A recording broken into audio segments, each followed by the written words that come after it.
Welcome to another episode of Icon Presents. Joining me today is a singer whose musical journey was ignited by the challenging times of the pandemic. With music inspirations from early 2000s R&B and pop, ladies and gentlemen, Icon Presents Isaura.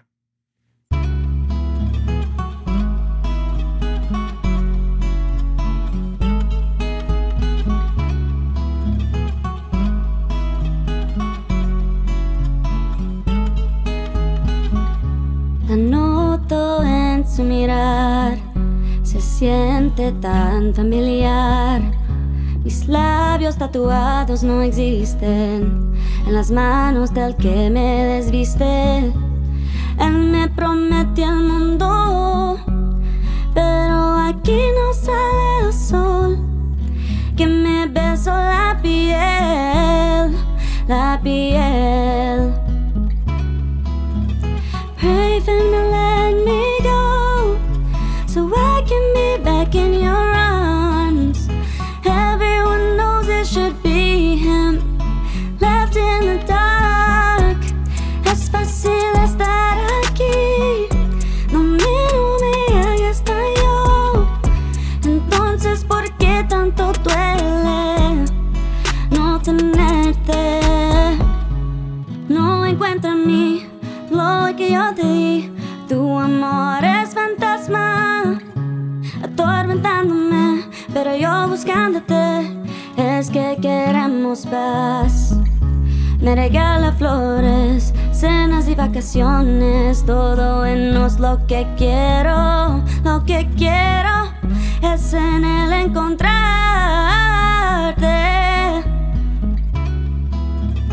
Pray for me, let me go, so I can be back in your arms. Everyone knows it should be him, left in the dark. Es fácil estar aquí, no me ahí está yo. Entonces, ¿por qué tanto duele no tenerte?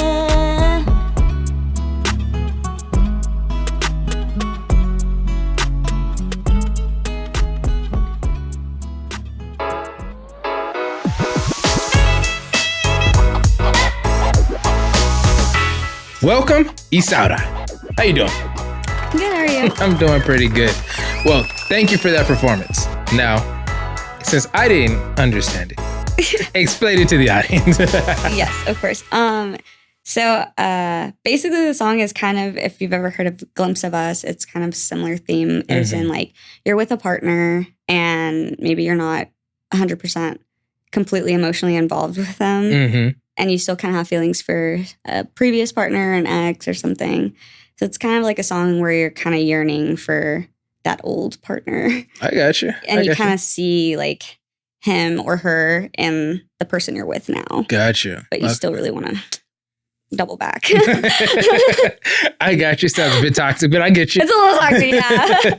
Nah, I'm gonna tell you. So you sounded amazing, and I told you before. Like, yes, I don't speak Spanish. Even though I managed to ace my Spanish classes in high school, mainly because I had a girl doing most of the work for me. But that's a different topic.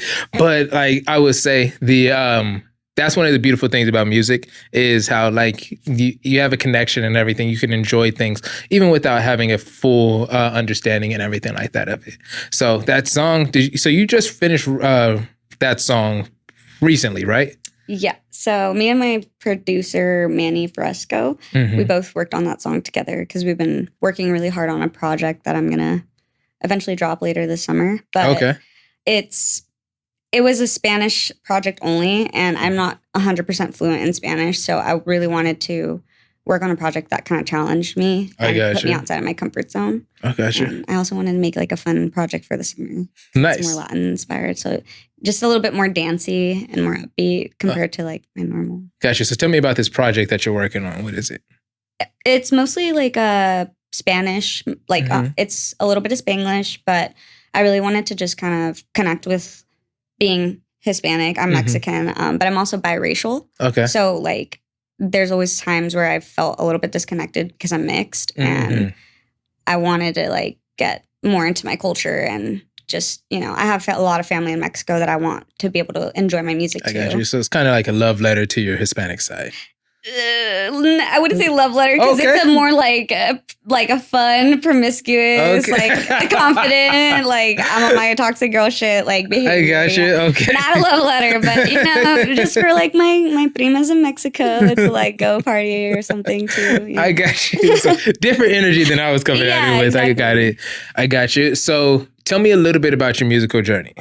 Yeah. So I have been singing, I guess, since I was pretty young. I always loved singing and I was always drawn to it. And I was in choir, but I wasn't like formally like in a crazy, like, like a show choir or anything. Okay. I was just like in my like third grade, like chorus class. Oh, okay. But I really liked it and I always wanted to like pursue music, but I didn't really have, it's not that like I didn't have a support system, but my parents kind of wanted me to do other things. So I kind of stopped doing music. I was in choir in high school, but it never went really further than that. I went to college for a bit, focused on that, and then kind of circled back during COVID. You weren't singing the entire time like throughout this, or? No. So you have an amazing voice, so I'm surprised that you were just chilling there. Yeah, I was doing it in high school. Like I was in my performing arts academy at high school. Okay. But it was still just choir. I got you. You're not.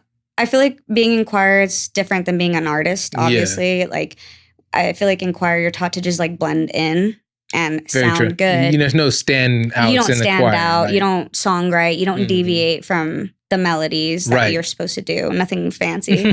So I didn't really know how to like connect to music in that way. And I didn't grow up with like anybody in my family. Like everybody was like, nah, dude, you're going to go be a doctor. So I was like, okay. So different energy. Yeah, it was just not what I was around. But I have like family that are interested in like dancing. Like my aunt is a dancer. Okay.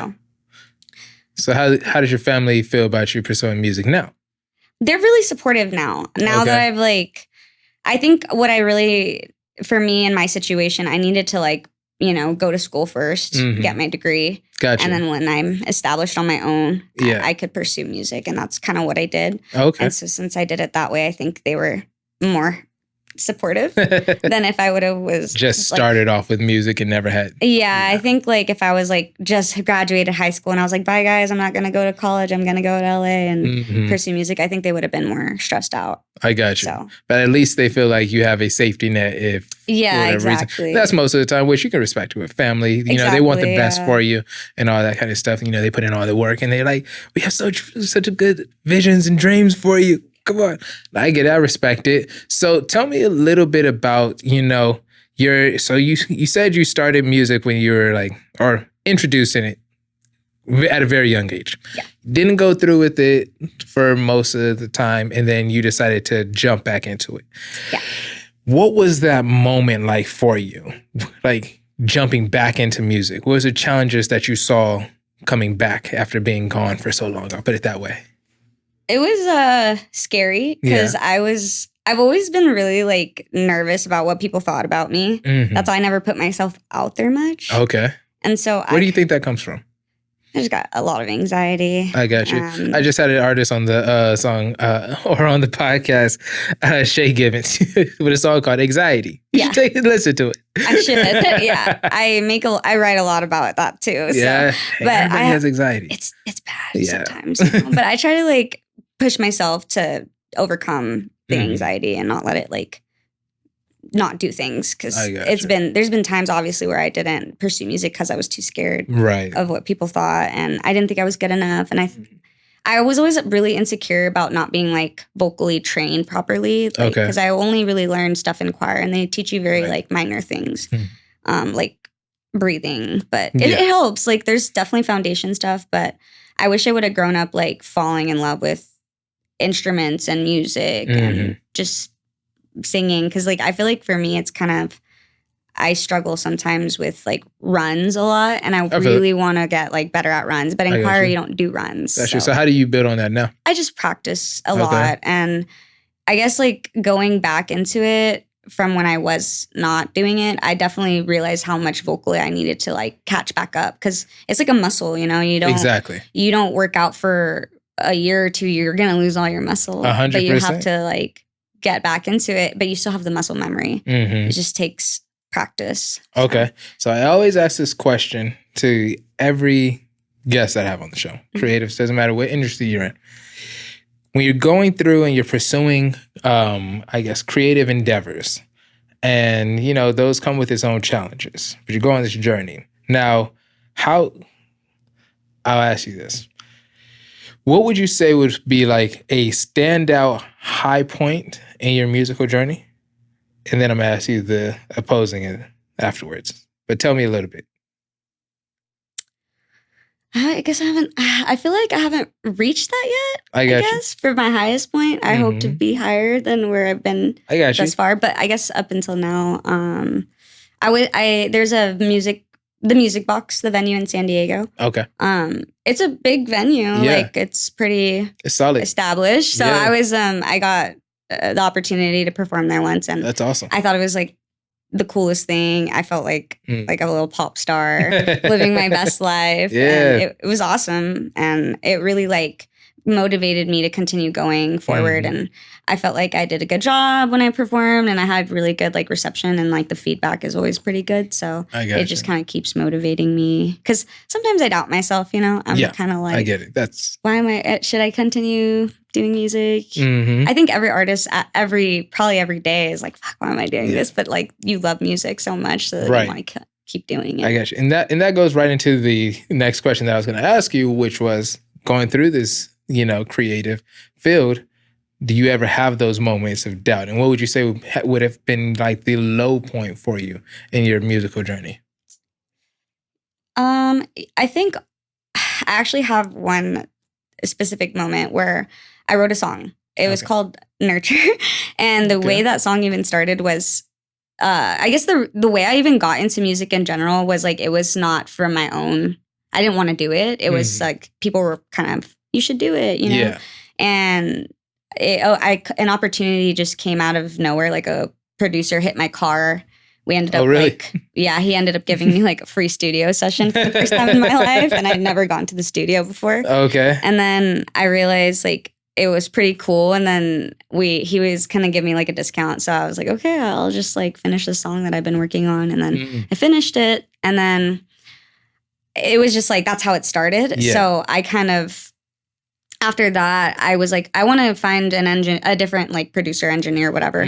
And I just want to go to a different studio. Yeah. And I ended up having a friend in LA that had a home studio. And I remember I was like going on the way from San Diego. So it's a few hours, but I had a lot of time to just like think and get in my head. And I was like 30 minutes out, and I started crying my eyes out, like bawling my eyes out. I'm a little sensitive sometimes, but I was just so overwhelmed by like the feeling of like, I shouldn't be doing this. Like, I'm not good enough. Like, why am I doing this? And I just sat there, and then I just started writing like the song, and it was just talking about that, and how like when you're feeling doubtful, like you should look at all the stuff you've accomplished and all the things that you've done to like make yourself feel better. And that is just a song to pretty much pick you back up. Like if you really are feeling shitty about yourself and the anxiety is just like getting to you, I always like listen to it for myself sometimes. That's good. And it helped me feel better. So I like shared it. That's good. You said it's called Nurture? Yeah. Okay. I have to take a listen to that. Yeah. It has a music video too. I really like it. It's the first music video I ever did. Okay. So it's an older song now, but it's a very special song to me, because it was like the first song I wrote 100% by myself. When I would, like I mentioned how I struggled in the beginning to connect to the music a lot.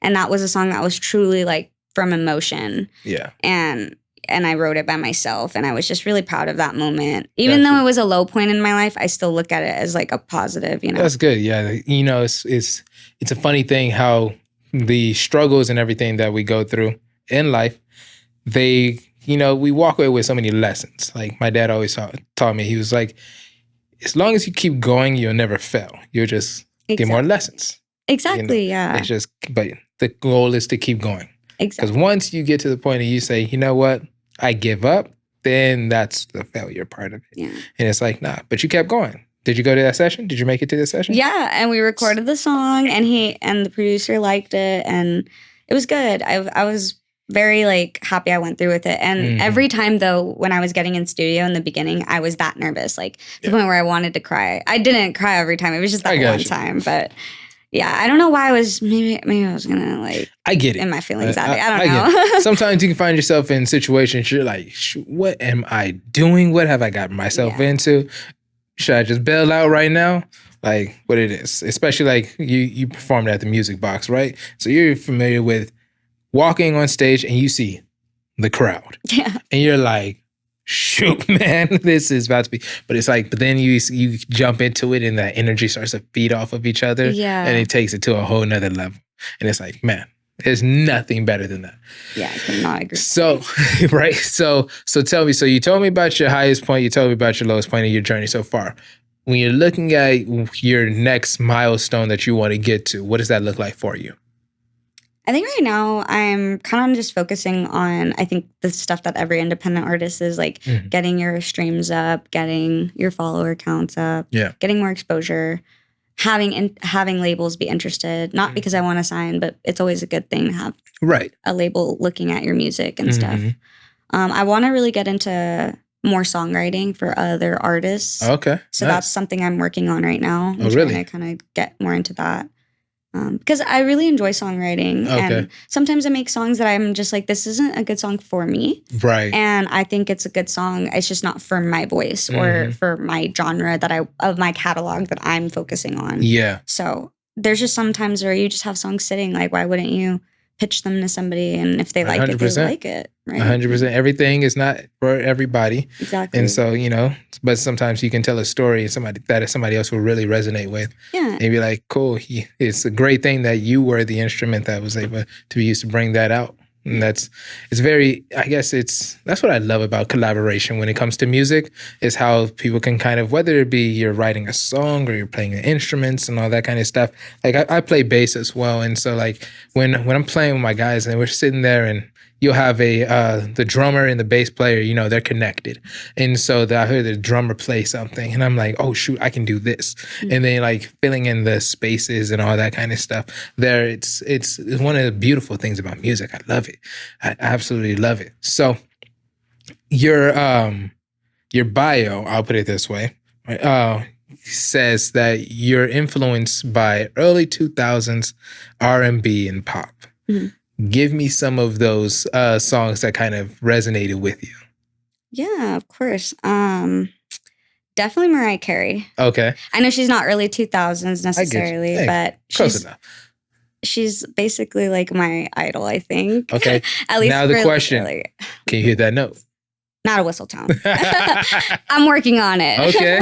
That's the goal. I want to have that type of range. Like she definitely inspires me to like still be a vocalist. Like you can be a singer, but being a vocalist is a little different in my opinion. Oh, 100%. It's a whole different level. So she's a phenomenal singer as well. And like, she's literally an icon. So I don't know. Like, I think she's definitely one of my biggest inspirations. Obviously like Keisha Cole, for R&B, really like Destiny's Child. There's just so many, like, it's like so hard to even Do you think obviously they influence your music or whatever like that, but do you ever write a song or whatever and feel like, hey, this is like the vibe that I get from this particular artist? Or there have been times in my earlier stages of writing, I think I was writing more like early 2000s R&Bs, definitely, because I was just like, I love music like that so much. I grew up listening to that music and, it's just, you're so used to hearing that music style, even like now it's getting revamped. Right, exactly. So I was still kind of writing like that, but it didn't sound modern. So I wanted to focus kind of on a more modern sound. It's funny how you said it's being revamped. So earlier last year, we saw a kind of a major surge in country music's popularity. Oh, yeah. And so, and part of the reason why, and I was listening to a producer, he was talking about this, how what resonates with people a lot of times is storytelling. And so when you're able to tell a story with music, it lasts. Like people will always go back to that because they'll remember. Like because most of the feelings that you have in life, you're gonna have it sometime again. Yeah. You've been heartbroken once, it's gonna more than likely happen again. You've been frustrated one time, it's gonna happen again. It's a life. You've been happy, you're gonna have that experience again. So those type of feelings and everything that people get follow along with you. There is a point in music. Excuse me. There's a point in, especially when it comes to hip hop and different in pop music, where the major focus became on the instrumentation, and so then the songs these were very simple, but the production was more so put forward, More present, yeah.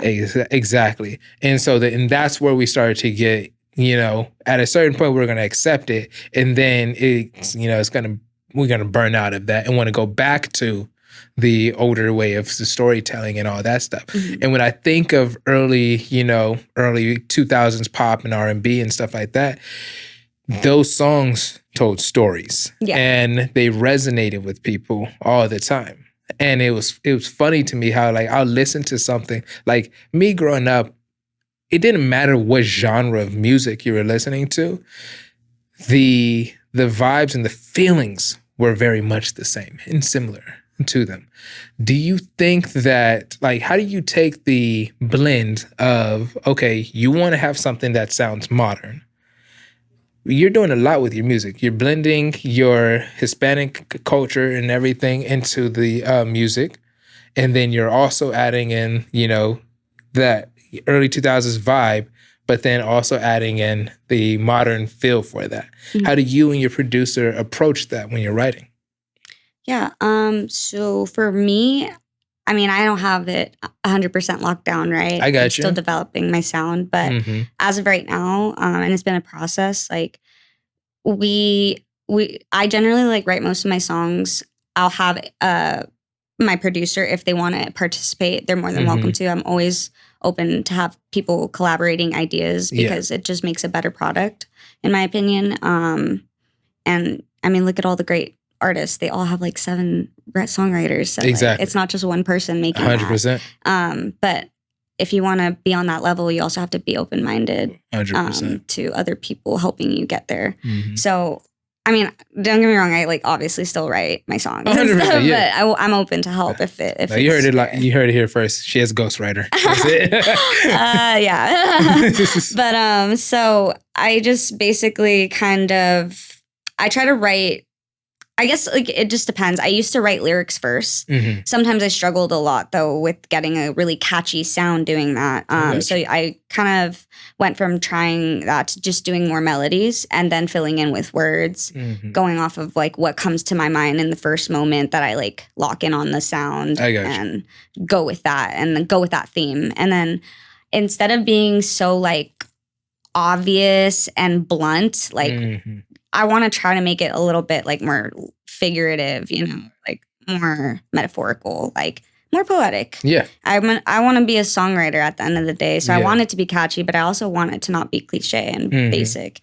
So I try to write, in my opinion, what I try to do is I try to write generalized so that it's poetic, but still appeals to both genders and any, like whatever your orientation is. I want it to just people to be able to enjoy the music. Everybody. I got you. So I try to write that way. And then I also just try to like also stay authentic to what I want to contribute to the song. Do you have anybody that you refer to or you can point out, be like, hey, that person is basically doing what I'm trying to do right now that you're inspired by? Oh, absolutely. Who'd you say that? So Tweet is a big artist for me. Money Long, Money Long is a huge inspiration for me. Tink, amazing. Okay. Like, I love their style in particular because they have much better songwriting to me. Okay. Like, it's not just catchy. It's like, and it sounds like more old R&B style. Yeah. Maybe not Twee. Twee's a little bit more like poppy R&B sounding, more modern. But she's Vietnamese. Gotcha. And I like that she's like not your typical R&B. I know like R&B is dominantly, African and African American, and of course they created it. So, but we're also like influenced by R&B, 100%, and by the culture. So it's like it's cool that she's not. Yeah. And she's Vietnamese. I don't ever see any Vietnamese singers. Yeah, it's very rare. Yeah, and she's Very rare. independent as of now. So like, she's just a big inspiration. I'm also Vietnamese too, so it's really cool to see her do the same thing that I would love to do. Gotcha. So you're Vietnamese and Hispanic. And a little bit of white, I guess. My mom's half Vietnamese, half white. So I'm quarter Gotcha. Vietnamese. Quarter. Gotcha. So you got a lot going on. Yeah, it's confusing sometimes. So you can write a Vietnamese song? I wish, but I don't speak Vietnamese. Like, it's such a tonal language that like even when I try, I butcher it so bad and everyone's just like, literally, what are you saying? And I'm like, I know, I'm sorry. Like, I wish I learned when I was younger, but I don't. I learned in psychology and taking like language classes too. Like when you don't hear certain sounds by a certain age, you'll never ever be able to make those noises actually ever again. Ah, gotcha. Because you didn't hear it in development. So now like your ears are more. It's not that they're more developed, but they can hear better when they're younger. And so like as you get past a certain point, you don't hear things the same. I got you. It's kind of weird, but yeah, I got you. Makes sense. So you said Tui, Money Long, and Tink. Tink is an amazing songwriter. Okay. And her voice, I just love it because she's also an OG singer. Like she's been making music for a long time. Okay. And I think she's super slept on, which blows my mind. I'll be honest, I don't know who that is. So now no. I'm gonna tell you, there's a couple of people that I like listen to these days that are like because I like to, I would say, keep my finger on the pulse. I like to find up and coming artists and that take a certain approach with music and find something different. So like there's this one girl that I follow on Instagram. I don't even know what her actual name is because everything she has is Britain. So her name may very well may be Britain. If you ever watch Euphoria, you've heard her music because she's been on. She got the sync licensing and all that kind of stuff on there, so it's pretty sick. She's absolutely fire, and some of her music, man, and this is the funny thing because it's like it doesn't resonate with me. She's like talks like some of the stuff is very. I won't say depressing, but it's very mellow, kind of leaning towards that realm of, I guess, state of being. But when she was writing, it's like, my gosh, girl, you was doing that. Yeah. And then like I have people that will be like, there's artists out there when it comes to hip hop. My favorite rapper right now is still J. Cole. He's solid. I get the whole J. Cole, Kendrick, Drake, and all that kind of stuff. Maybe go with that, but I still stay on it. Yes, he came out with that weak song or weak verse on Grippy. That was not okay. I was like, come on, Drake. But then he came back with something else later on, and I was like, all right, cool, he back. Like, man, don't be doing stuff right there. They trying to take you out the conversation. But man, I think Not Like Us might be a very mid song that's getting praised way too much. I know I'm going to catch heat for saying that, but I'm like, when we're talking about songwriting and everything like that, I think the bar has been set so low that something like that that's just slightly above average is like gets significant praise. It's just not it. That's my own take though. So y'all can come at me for that. Leave her alone for that. But before we wrap up, I always like to give the creators an opportunity to talk with or leave a message for up and coming creators that might be a little shy about, coming out there and, maybe struggling with the kind of things that you struggled with, getting into music and writing songs and all that kind of stuff we're having and battling with self-doubt. So what would you tell somebody if we swapped seats or if somebody else was sitting here and you were to say what to them? I'll tell them the same thing that one of my friends told me that really made me get out of my head was you basically like be delusional because you have to also like understand that if you don't believe in yourself, why should anyone else believe in you? Okay. And if you are too scared, then just be delusional. Just be delusional and just do it because at the end of the day, like everything is cringy when you're first starting out. 100%. Everything sucks. Nobody loves their first. I mean, maybe some of you guys do. I hated my first song I ever wrote. I took it down. Oh my gosh. I heard a song that I wrote some time ago. And I was like, yo, I wrote this song and I thought I was going hard. What in the world was wrong with me? This is why I'm like, somebody should have told me, hey, yeah, so start over again. Just delete, start over again. I mean, sometimes like you gotta rebrand, like, you know, it just happens. But like, it's just, I would just say, like, just if you feel like there's even an ounce of like you think you can do it, go for it. Because obviously, if you're not good, don't do it. Yeah. Don't do it. Everything Unless you're ain't for willing everybody. to practice. Yeah. Unless you're willing to really put in the work, but be prepared because it can be pretty rough. So, but you know, if you feel like you have talent, even if it's just a little bit, just go for it. And if that's what you really feel like you want to do it, because you should live for yourself and no one else. Like I spent a lot of time doing that, and it's not. Yeah, it's not fun. It's not fun. No, because like I said before, it's time you're never gonna get back. Exactly. So if you spend your entire life doing this and being afraid to make a move or anything like that, it's time you're never gonna get back. So it's like, okay, when are you going to value your own time enough to do what you really want to do in life? Exactly. That's what you got to do. So as we wrap up, tell the people, how can they support you? You can follow me pretty much anywhere. I have an Instagram that I usually update with a lot of my music and all the new songs that are going to be coming out. Okay. My Instagram is Isaura _444. Okay. And then my artist name is Isaura. Okay. So I'm available on all platforms. Awesome. Well, it's been a pleasure having you on the show today. I truly, like, I love it. Like I said, I didn't quite know exactly every word of that song, but I can catch the vibe and the feeling that you're putting through. And that's the beautiful thing about music, how it just translates and it just flows with feeling. And it's a beautiful thing. So with that being said, thank you so much for joining me today. Thank you guys for joining me on another episode of Icon Presents. Be sure to follow Isaura on everything. So Instagram, check out her website, check out everything. Even the new single that's going to be coming out, your new EP that's going to be coming out, hopefully September, right? No, actually July. Actually, just decided the name. It's Jupiter. That EP is going to be called Jupiter. All righty. Look at that. We got an Icon Presents exclusive. I love it. Thank you so much. Thank you guys so much. Be sure to like, comment, subscribe. Check out iconpresentspodcast.com. Check out the blog post. Catch up on previous interviews and everything. We love it. I love this opportunity to connect with so many creators. Thank you so much for your support. Y'all take care.